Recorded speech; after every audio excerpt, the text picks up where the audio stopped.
afternoon and welcome back. So I want to talk about end of course tests for a moment.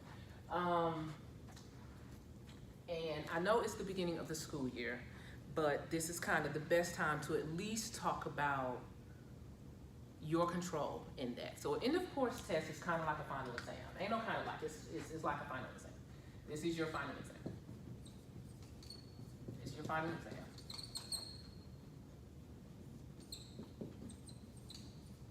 So in Georgia, this test counts 20% of your average. So this is a 20% assessment, which means 80% is in your control. Now that 80% that is in your control, that's tests, quizzes, projects, things of that nature. Tests, classwork, quizzes, classwork, homework, projects, so on and so forth. So those are the things that you're doing to create that 80% of your grade. And then that 20% is that test that comes at the end of the course.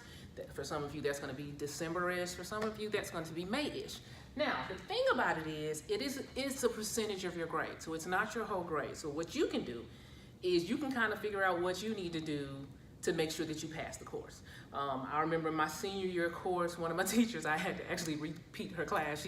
She gave me a D+, and she didn't give me a D+, I earned a D+, but I had a D+ in her course and I had to retake it because in your major, you had to have a C or better.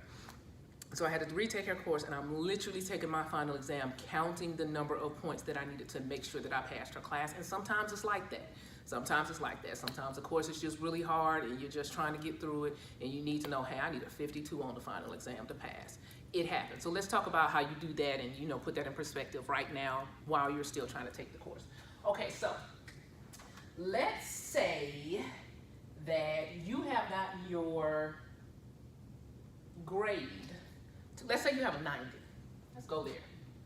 Let's talk about what you need to do. So let's say between your test, quizzes, classwork, homework, projects, you have a 90. So what you're going to do is multiply that times 0.8. Now I'm going to pull out my trusty dusty calculator to not do any extra work. That's really where that comes from. So if you have between your test, quizzes, homework, classwork, projects, a 90 going into your final exam, then 72 points from your average go into your final grade. You have passed the course if you have an A. So if you have an A going into the end of course test, you've passed the course. You can put your name on the test. Now I'm sure you don't want to go from a 90 to a 72. That's not what you want, but at the end of the day, you have passed the course. Don't be stressed about this. Do your best. Yes, we want you to pass. I want you to pass. But what I don't want you to do is think that this is the end of the world. So if you want to maintain your A though, that's a different situation. What you would do is, let's say you want to maintain the 90. You would do 90 minus 72 to figure out how many points you need. So you need 18 points. So in order to figure out what this grade is, you need 18 points from your final exam. You would need to do 18. That gives you 18. You need to do 18 divided by 0.2. So 18 divided by 0.2 gives you a 90.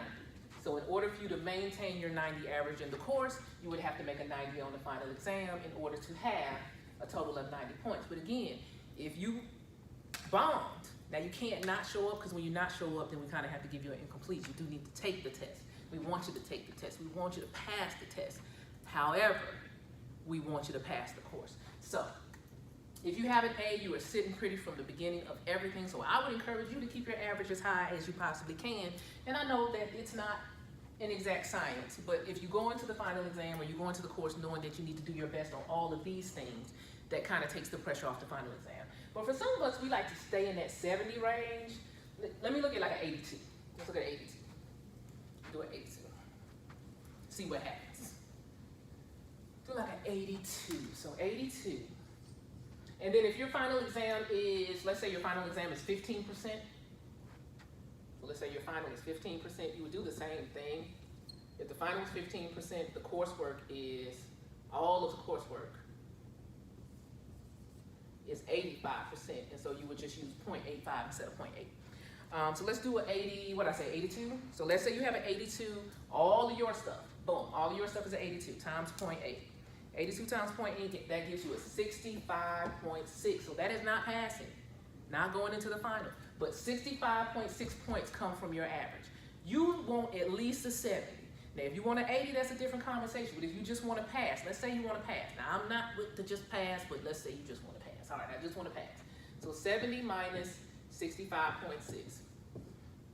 So 70 minus 65.6 gives me 4.4. So all you need is 4.4 points to pass with a 70. Now, most of us don't like 70s, but some of us just trying to pass. Okay, you would do 4.4 divided by 0.2 to find out what you would need. So, these are the things I do like to see. So, if you had an 82 going into the final exam, if you made a 22 on the final exam, on the end of course test, you have passed the class. Most of us don't make a 22, I'm gonna be honest. I was testing coordinator, and I didn't see many 22s. I saw a lot of 40s, I saw a lot of 50s. But at the end of the day, you don't even have to kill yourself.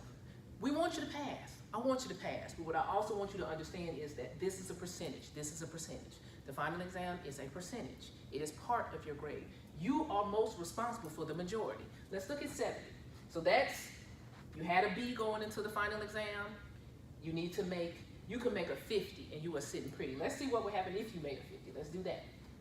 This time we're gonna do a little something different because we don't know. We know what the minimum is. Let's say I made a 50. That's not what I want. I'm just doing it to say, but let's say I made a 50. So 50, here you would do 50 times 0.2 to see what it's gonna give you. And that gives you 10 points. So if you made a 50, you would have a 75.6 as your final average.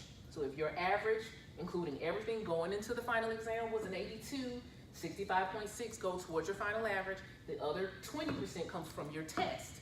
And if you make a 50, you still come out with a C in the course. Now that's probably not what you want if you went into the course with the B. So you will probably need to score just a little bit higher. But what I want you to understand is that it is a percentage. You can play with this, and that if you make sure that your 80% is good, then that you give yourself room in that 20% just in case you don't do as well as you want to. Want you to do well, but this gives you just a little bit of wiggle room. Now let's look at those 70s because some of us like to stay with a 70. I don't know why.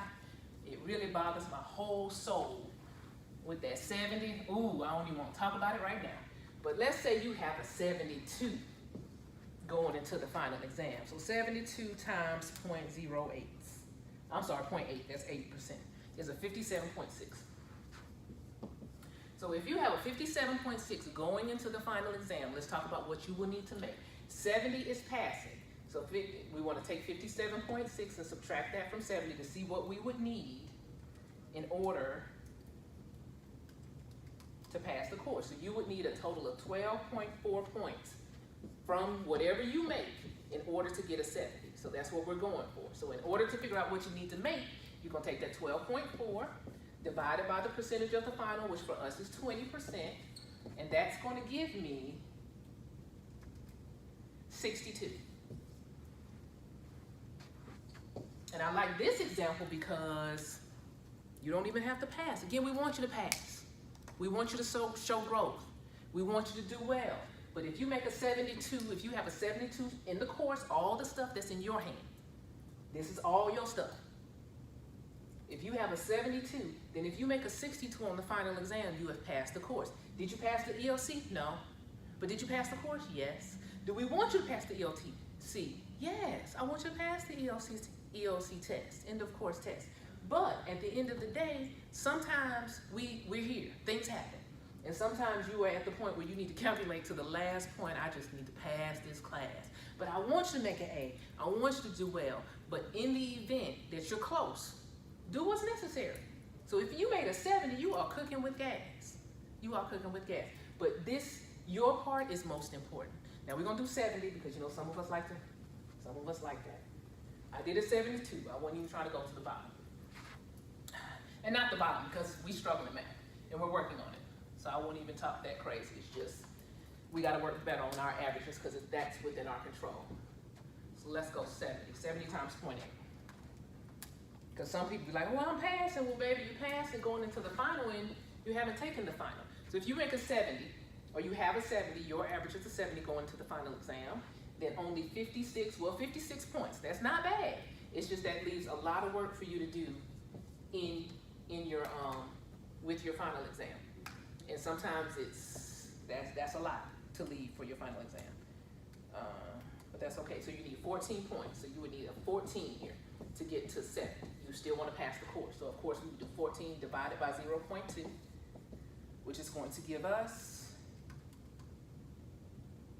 14 divided by 0.2. Oh,